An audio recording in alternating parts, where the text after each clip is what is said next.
Sir, ಬಂಡಾಯ ಮತ್ತು ಪಕ್ಷೇತರ ಅಭ್ಯರ್ಥಿಗಳು ಸಿಕ್ಕಾಪಟ್ಟೆ ಜಾಸ್ತಿ ಕಂಟೆಸ್ಟ್ ಮಾಡಿದ್ದಾರೆ ಮತ್ತು ತಮ್ಗೆ ಗೊತ್ತಿದೆ ಇಡೀ ಕರ್ನಾಟಕದಾದ್ಯಂತ ಸಾದಿಕ್ ಪೈಲ್ವಾನ್ ದೊಡ್ಡ ಸುದ್ದಿ ಮಾಡಿದ್ರು. ಆಮೇಲೆ ಅವರು ನಿವೃತ್ತಿ ಘೋಷಣೆ ಮಾಡಿದ್ದಾರೆ. ಸೊ ಈ ಬಂಡಾಯ ಮತ್ತು ಅಲ್ಪಸಂಖ್ಯಾತರು ಏನು ಸ್ವಲ್ಪ ಸಿಟ್ಟಾಗಿದ್ದಾರೆ, ಇದು ಸಮರ್ಥ ಅವರಿಗೆ ಮೈನಸ್ ಪಾಯಿಂಟ್ ಆಗಿ ಶ್ರೀನಿವಾಸ್ ದಾಸ್ ಕರಿಯಪ್ಪ ಅವ್ರಿಗೆ ಒಂದು ಪಾಸಿಟಿವ್ ಆಗಬಹುದಾ? ಮೊದಲನೇದಾಗಿ ತಮಗೆ ಧನ್ಯವಾದ ಅರ್ಪಿಸ್ತೀನಿ. ತಾವು ನಿರಂತರವಾಗಿ ಏನು ಸುದ್ದಿ ಮಾಡಿಬಿಟ್ಟು ನಿಜಾಂಶ ಏನಿದೆ ಅಂತ ಜನಕ್ಕೆ ತೋರಿಸ್ತಾ ಇದ್ದಾರೆ. ಈ ಗ್ಯಾರಂಟಿ ನ್ಯೂಸ್ ಮುಖಾಂತರ ಹೇಳಕ್ಕೆ ನಾನು ಬಯಸ್ತೀನಿ, ದಕ್ಷಿಣದಲ್ಲಿ ಸರಿಸುಮಾರು ಒಂದು 28,000 ಕುಟುಂಬಗಳು ಇವತ್ತು ಗ್ಯಾರಂಟಿಯ ಫಲಾನುಭವಿಗಳಿದ್ದಾರೆ.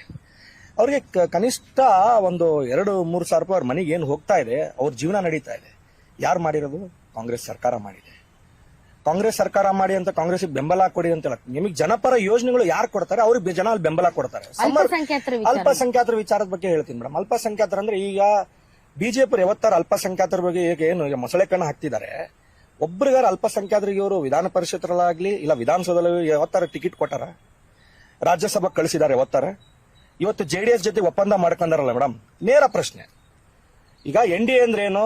ಇಬ್ರು ಟಿಕೆಟ್ ಹಂಚ್ಕೊಂತಾರ ಅನ್ಕೊಳ್ಳಿ, 28ಗೂ ಟಿಕೆಟ್ ಹಂಚ್ಕೊಂತಾರೆ. ಈಗ 2 ಟಿಕೆಟ್ ಇತ್ತಲ್ಲ, ಒಂದ್ ಬಾಗಲಕೋಟೆ ಒಂದ್ ದಾವಣಗೆರೆ. ಒಂದ್ ಟಿಕೆಟ್ JDS ಬಿಟ್ಟು ಕೊಡ್ಬೇಕಿತ್ತು ನೀವು. ಬಾಗಲಕೋಟೆ ದಾವಣಗೆರೆಗೆ ಬಿಟ್ಕೊಟ್ರ ನೀವು? ಮತ್ತೆ ನಿಮ್ದು ಯಾವ ಒಪ್ಪಂದ ನಿಮ್ದು? ನಿಮ್ಗೆಲ್ಲ ಬಿಜೆಪಿ ಅವರಿಗೆ ಬೇಕು.